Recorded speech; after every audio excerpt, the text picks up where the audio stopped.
Halo, assalamualaikum warahmatullahi wabarakatuh. Berjumpa lagi bersama saya Adi. Di video ini saya masih membahas seputaran asam lambung, GERD dan juga anxiety disorder.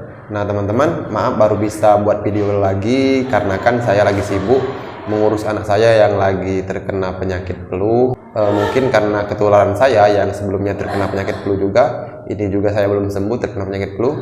Jadi ditambah lagi anak saya yang masih kecil ini, yang masih balita ini terkena flu juga. Jadi dia itu sering renyeng, sering nangis, maunya digendong terus. Jadi saya agak kerepotan untuk membuat video teman-teman. Jadi harap dimaklumi faktor kesibukan ini saya jadi telat untuk membuat videonya. Nah untuk video kali ini teman-teman, saya akan membahas ataupun bercerita ataupun membahas sensasi yang namanya insomnia ataupun susah tidur. Nah biasanya penderita asam lambung itu seringkali mengalami yang namanya insomnia ataupun susah tidur. Nah sekarang kalian harus tahu dulu insomnia ini apa sih? Insomnia ini merupakan suatu penyakit ataupun suatu gejala di mana seseorang itu susah untuk tidur ataupun tidurnya itu tidak berkualitas. Nah, bagi penderita asam lambung, hampir 80% itu menderita insomnia, teman-teman. Apalagi di fase awal-awal ataupun di fase parah-parahnya. Karena penderita asam lambung biasanya itu mengalami kecemasan yang berlebih, dan diakibatkan kecemasan ini, biasanya pikirannya itu sering berjalan-jalan, sering sering mewanti-wanti, sering menerka-nerka, dan susah untuk di-stop. Ketika kita memikirkan sesuatu, misalnya saja kita itu sedang mengalami ada benjolan ataupun ada jerawat di pipi, kita itu bisa terngiang-ngiang memikirkannya semalaman sampai lupa waktu, dan tanpa kita sadari hari sudah siang ataupun sudah pagi, teman-teman. Jadi terus-menerus seperti itu. Ketika kita mengalami sensasi yang lain, kita juga masih memikirkan sensasi itu terus-menerus hingga larut malam sampai pagi, teman-teman. Jadi itulah penyakit insomnia. Semakin kita paksa untuk tidur, semakin susah kita untuk tidur. Nah biasanya penderita asam lambung 80% menderita penyakit yang namanya insomnia ini. Nah sekarang apa sih efek kurang tidur itu? Nah bagi kita penderita asam lambung, teman-teman, efek kurang tidur itu yang pertama itu, teman-teman, kita itu akan menjadi sensitif. Nah semakin sensitif kita, maka kita itu akan semakin cemas, dan semakin cemas maka kita akan susah tidur lagi. Nah begitu terus seterusnya, teman-teman. Sama juga kita dengan lambung kita. Ketika kita cemas, lambung kita menyemprotkan cairannya, dan cairan itu banyak, timbul sensasi, langsung kepikiran lagi. Nah di fase ini, teman-teman, memang penderita asam lambung biasanya mempunyai fase-fase tertentu. Misalnya fase lidahnya putih, terus lagi fase susah tidur, fase sering demam, sering sekali demam, keringat dingin dan sebagainya, fase mata buram, fase kuping berdenging, fase sakit belikat dan sebagainya. Ini semua, teman-teman, hanyalah fase ataupun tahapan-tahapan. Ketika kita menderita penyakit itu, biasanya itu terus yang sering terjadi, ataupun sensasi itu terus yang sering timbul. Begitu juga sensasi yang lain. Ketika kita mengalami fase yang misalnya kuping berdenging, selama seminggu, sebulan dan sebagainya, itu akan timbul terus kuping berdenging. Jadi setiap penderita asam lambung biasanya mengalami fase-fase ini, teman-teman. Nah bagi kalian yang sekarang mengalami fase kurang tidur ataupun insomnia, tenang saja, ini hanyalah fase. Jadi nanti akan berakhir dengan sendirinya. Nah untuk kalian ketahui, biar kalian tidak cemas, agar kalian lebih mudah untuk mengakhiri fase ini, kalian simak betul cara-cara saya dulu ketika mengalami yang namanya susah tidur. Sekarang, teman-teman, saya masih menyebutkan efek-efek dari susah tidur. Efek-efek susah tidur, teman-teman, seperti yang saya sebutkan tadi. Yang pertama, kita sensitif. Terus yang kedua, kita itu susah menangkap ataupun susah konsentrasi. Misalnya kita itu seorang pelajar. Ketika kita seorang pelajar, kita itu susah tidur malamnya, dan ketika kita belajar besok ataupun berada di ruangan kelas tentunya, kita itu akan susah menangkap pelajaran apa yang dijelaskan oleh guru kita. Kita itu akan susah menangkap pelajaran apa yang dijelaskan oleh guru-guru kita. Terus juga kalau kita bercerita dengan orang-orang sekitar ataupun kita lagi bercengkrama, kita itu susah untuk mengerti apa yang diomongkan oleh orang tersebut, teman-teman. Kita mendengarkan tetapi kita tidak memahami apa yang dibicarakan oleh orang tersebut, teman-teman. Terus lagi, teman-teman, efeknya itu di fisik kita. Fisik kita, teman-teman, biasanya kita itu mengalami yang namanya mata merah, sudah itu mata pedih, sering juga sakit di sini, di tengkuk sini, sakit kepala juga, sering badan itu terasa mengambang dan panas dingin, terus juga sering juga merasa goyang dan sempoyongan. Itu merupakan efek dari yang namanya kurang tidur ataupun insomnia. Terus juga bagaimana dengan organ-organ tubuh kita.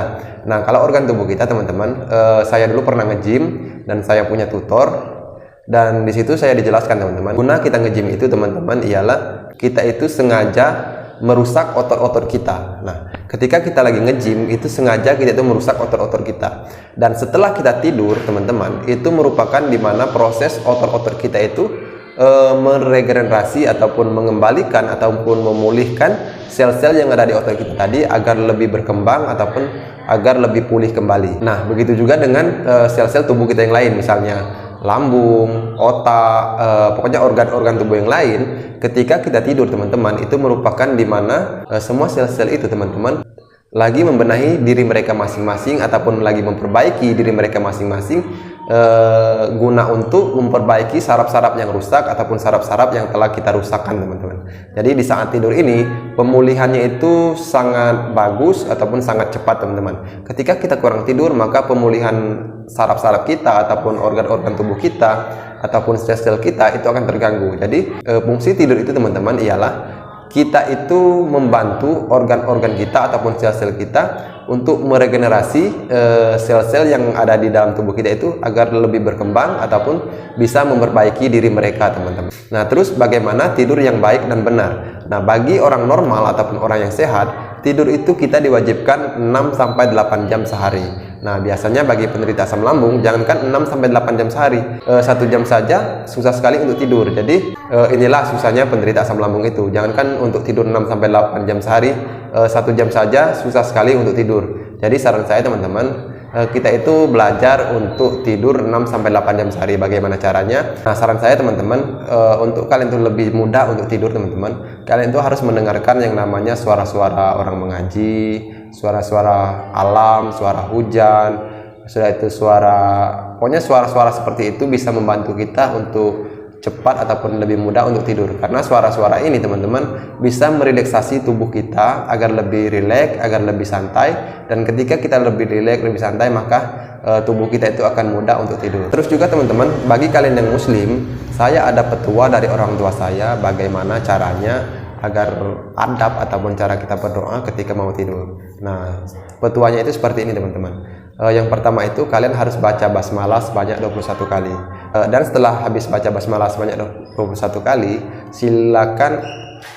silakan kalian bermunajat kepada Tuhan.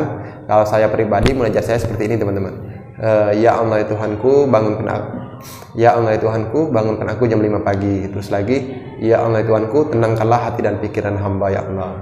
Terus juga yang ketiga, ya Allah ya Tuhanku, jagalah diri saya, keluarga saya di malam ini dari gangguan jin, setan, iblis yang terkutuk yang ingin mengganggu saya.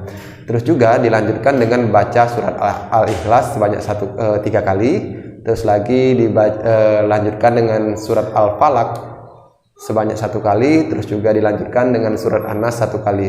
Terus lagi diiringi dengan doa tidur, dan terakhir diiringi dengan ayat kursi teman-teman. Itu saya lakukan rutin setiap tidur teman-teman, dan ini cukup membantu ataupun cukup melegahkan ketika kita mau tidur, dan ini bisa membantu saya lebih mudah untuk tidur teman-teman.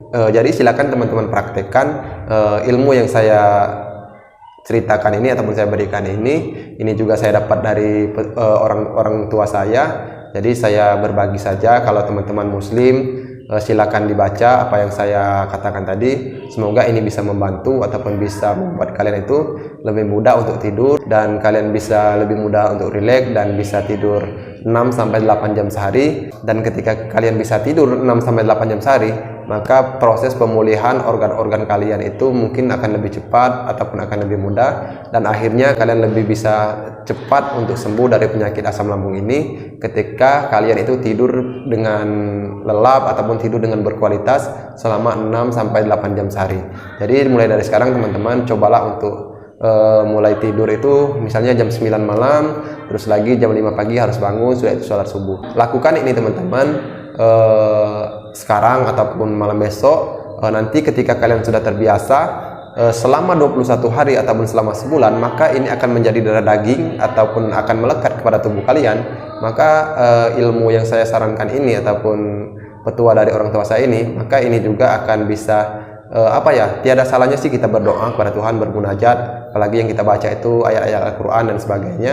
Jadi semoga ilmu ini bisa bermanfaat ataupun seterusnya kalian gunakan, dan ini bisa membantu kalian untuk walaupun sudah sembuh ataupun belum sembuh, dan ilmu ini bisa membantu kalian seterusnya kalian amalkan. Semoga ini bisa jadi pahala juga buat saya dan juga orang tua saya, dan kalian juga bisa tersembuhkan ataupun bisa sembuh dari yang namanya susah tidur ini, bahkan bisa sembuh yang namanya dari penyakit asam lambung dan juga anxiety ini.